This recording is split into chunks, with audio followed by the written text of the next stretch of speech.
You're watching The Fix with me, Karima Brown. Now, the question of the de-Africanization of communities of mixed heritage has been a thorny issue inside the African National Congress, an organization supposedly committed to anti-racism and the principle of non-racialism. And of course, this has taken center stage in the ANC, particularly in the Free State, following the excuse by the ANC's disciplinary structures of a mayor there who used derogatory language to refer to communities of mixed heritage. Well, to look at why the ANC is seemingly going against its own principles on the issue of anti-racism and non-racialism, I'm joined by struggle stalwart Patric Tariq Mellet. Tariq, good morning. Thank you so much for joining us.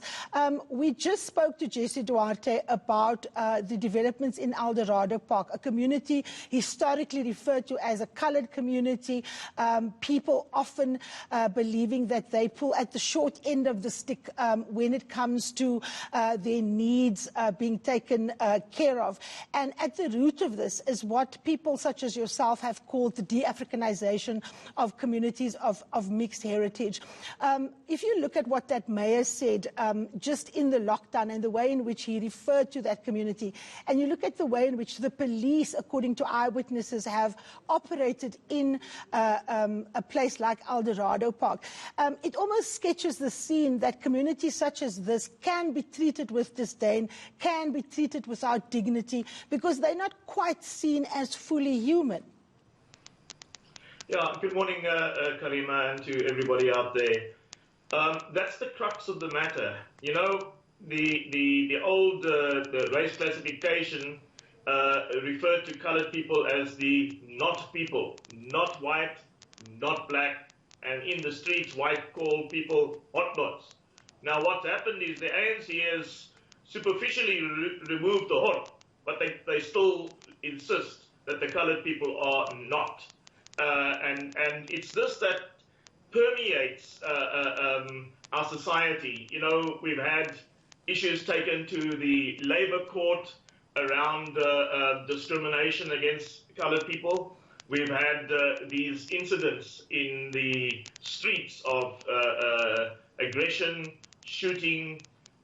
We also have stereotyping of colored people as jokers, as gangsters, as druggies, as drunkards. And in the ANC, you find people in leadership positions. The case in the Free State is not the only one. There have been a number of them. And it's actually commonplace, you know, to basically abuse people of mixed heritage. And calling people names. You know, the hot name has become fashionable again, and bushy, and a whole range of terminology that marginalizes. So you find that within society there's a strong feeling, within society classified as colored, strong feeling of being marginalized and being discriminated against. And it all goes back to this notion in the ANC, deeply entrenched, of colored people being blacks in general, but not Africans in particular. And it's based on a false understanding of ANC history. There is this notion that, you know, colored people always fell out of being Africans. And we've got to go back to 1904 and 1911, when the Union of South Africa was being established. That is where the term colored became entrenched. The colonialists divided people into two, into natives and into colored. But within both arenas were people of mixed ancestry. There were around 48 African groups that were classified as colored. There was around 60 African groups that were panel beaten into 9 linguistic national groups and called natives. So de-Africanization, in fact, affected both the people that were referred to as natives and people referred to as colored. If we go further back, we find that the first organizations that predominantly members that were called colored call themselves African, the Kimberley African League, the African Political Organization. The ANC only actually adopted the term African in 1923. Tariq, let me come in here. This question around who is an African has, of course, taken up a lot of conversation in the body politic of the country. I had an ANC veteran, Paulo Jordan, on this very show, where he used these categories in the way that literally de-Africanizes huge sections of communities, talking specifically about Africans in particular and blacks in general. Last week, I spoke to a member of the ANC in the Free State who said that the party now has a committee for minorities. So people are still seen as not just not African, but also not black. Because what exactly is a minority? And how does this square with the Freedom Charter, which the ANC subscribes to, that says South Africa belongs to all who live in it, both black and white? If we go back in terms of the term African, the Pan-African Conference in London in 1900 defined an African as any person who has at least one forebear who was indigenous to Africa. When the African National Congress first established itself and adopted the 1923 Constitution, it adopted the same approach. An African is anybody with one forebear who is indigenous to Africa. Hence, somebody like Walter Sisulu, whose father was white, is an African. In the ANC at that time, there wasn't this separate membership that developed much later in the 1950s.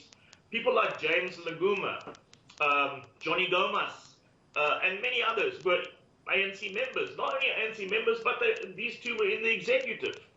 So it was after the rise of apartheid in 1948 that you had these silos, very rigid silos developed, and the ANC as a tactic, this is what people forget, as a tactic in the mid-1950s, created a Congress of the People and these four separate silos that matched the apartheid silos. And that's where everything started to go wrong.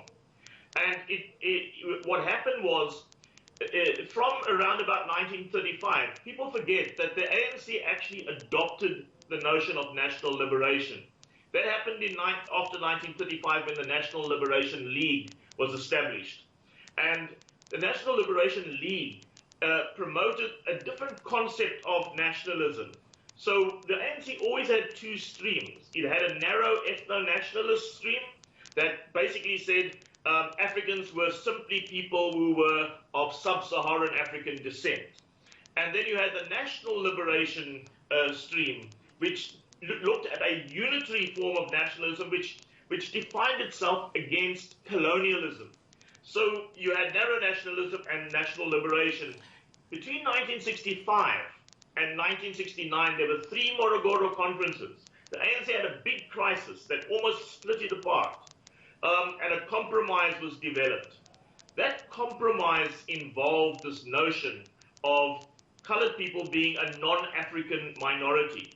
It wasn't liked by many of the leaders classified colored within the ANC, but for the sake of holding the ANC together, people then, basically justified that. Okay, Tariq, we're running out of time, but would you say that that tactical position is completely inconsistent with the current realities post-apartheid in South Africa, particularly if you look at the almost, cardboardish way in which people understand things like affirmative action and the way in which this is used as a blunt instrument to, in many ways, de-Africanize people and also prevent them from taking up leadership positions in a whole range of institutions, including the African National Congress? Absolutely, I agree with you there. It's totally contradictory to what we are trying to do in South Africa. We cannot have this narrow approach to the national in African National Congress. We also cannot have this narrow approach to African. I'm part of a process, and I mean, we've written to the president and we got ignored. The general position of the ANC is to press the pause button every time something emerges from communities classified as coloured. What we developed was a concept, and we're actually opening a museum in the beginning of next year at the castle around this Camisa African concept. And I'm also got a book published which is coming out in 2 weeks' time called The Lie of 1652. But what we're saying is that, and this is something myself and Reggie September worked very hard on, and a lot of these things we're doing now is part of his dream. We're saying that we are claiming our African identity as coloured people and reject this notion, the false notion in the ANC today, that people classified coloured are not Africans. Okay, so Tariq, a lot of the detractors of that view says that if you go to any coloured township and you tell people that they are Africans, that those people there will be the first to reject the idea that they are African. What do you say to people who put that argument forward as a reason for why a very narrow understanding of the concept of who is an African is used in organizations as powerful as the African National Congress?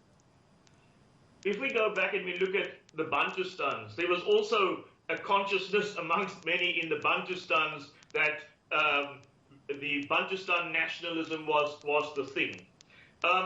There's been a lot of brainwashing over a long time amongst our communities who are classified as coloured. And it is a process of building African consciousness. The fact of the matter is that people are not talking. And what we're saying is we need to start talking.